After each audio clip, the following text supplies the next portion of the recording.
Löylyä lisää, löylyä lisää, Parlevu. Löylyä lisää, löylyä lisää, löylyä lisää, löylyä lisää, löylyä lisää, Parlevu. Tässä istuu Mikko Ruotsalainen ja Juho Kauppinen.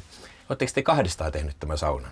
No ei sentään, että tämähän on aika paljon työtunteja kyllä takana, että ei onneksi sentään kahdestaan olla tehty. Joo, eli tässä on tämmöinen yli 10 ihmisen porukka ollut työryhmä tekemässä. Ja tehtiin tämän projekti noin vuosi sitten, ja että saadaan tehtyä tämmöinen tieliikennekelpoinen liikuteltava sauna ja päästään saunomaan siellä, missä halutaan. Täällä on teknisiä vempeleitä, mutta missä ne on? No saunahan pitää olla vähän semmoinen kuitenkin perinteinen paikka, että ei me nyt olla tekemässä mitään futurista saunaa, vaan ihan nykyaikainen sauna, minkä sitten ollaan laitettu tämmöisiä teknisiä vehkeitä, mitkä on piilotettu tuonne alle. Mitä nämä tekniset laitteet, mitä täällä sitten on? No, tällä hetkellä on asennettu 5 lämpötila-antturia, niitä asennetaan lisää tässä myöhemmin. Eikä voidaan savukaasut mitata, nähdään reaaliajassa, miten puu palaa, eikä siitä saa aika hyvin, että milloin täytyy puita käydä lisäämässä. Ja kivien lämpötilaa tietenkin, koska se, että saunasta tulee lämmin ilma, niin se ei riitä siinä, että onko se sauna valmis vielä. Aivan. Voiko täällä mitata myös sitten sen, että onko ihmisellä kuumetta tuossa kainalon kohdalla? Teoreettisesti mahdollista, kun laitetaan vaan anturi, niin se on kyllä mahdollista. Niin, täällä löytyy tämä näyttö sitten. Näyttöä käytetään tuota ulkoa käsi, eli sieltä löytyy taso.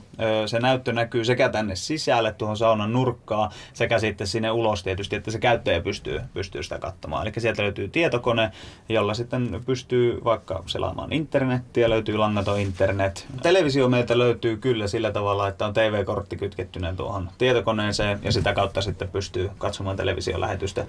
No onko teillä TV-lupa-asiat kunnossa? Onko täällä TV-lupatarkastaja tullut niin kesken teidän saunomisen paikalle? No ei ole kertaakaan vielä TV-lupatarkastaja tullut, että eiköhän me se löyly oteta, jos se tänne tulee.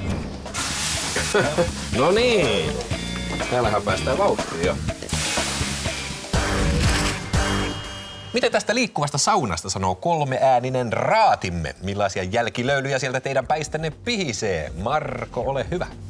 Joo, kuulin herroilta tässä aikaisemmin, että alun perin 20 tonnilla piti rakentaa 40 000 maksoja. Olisin kiinnostunut kuulemaan sponsoreilta hommasitte tämän 40 000, että kuka hoiti tämän rahoittamisen?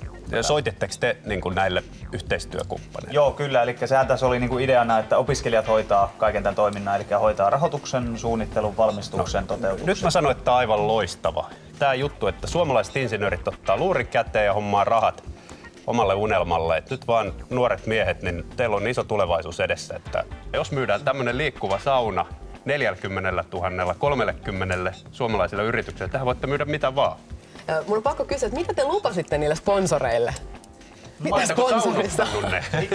Itse asiassa luvattiin myös sitä, että voidaan sauna tuoda illaistujaisia ja pirskeisiin mukaan, mutta sen lisäksi niin näkyvyyttä. Ja tätäkin kautta sitä tietyllä tapaa ehkä tulee. Joo, mä tykkään noista ideoista, että tehdään porukalla semmoinen porukkameininki niin kuin insinööreillä ja miksei monen muullakin opiskelijaryhmällä on. Tässä on ainut ongelma se, että näillä tuppaa olemaan semmoinen unohduksen mahdollisuus, että tehdään porukalla, sitten on koulut loppu ja pam, kaikki hajoaa.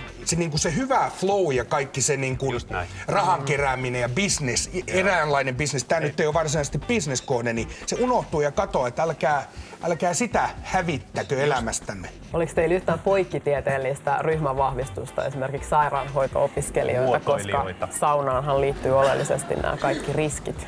Testisaunojahan meillä tietenkin on ollut myös naispuolisia ja muita kouluhenkilökuntaa, ja ollaan testisaunomisia tehty.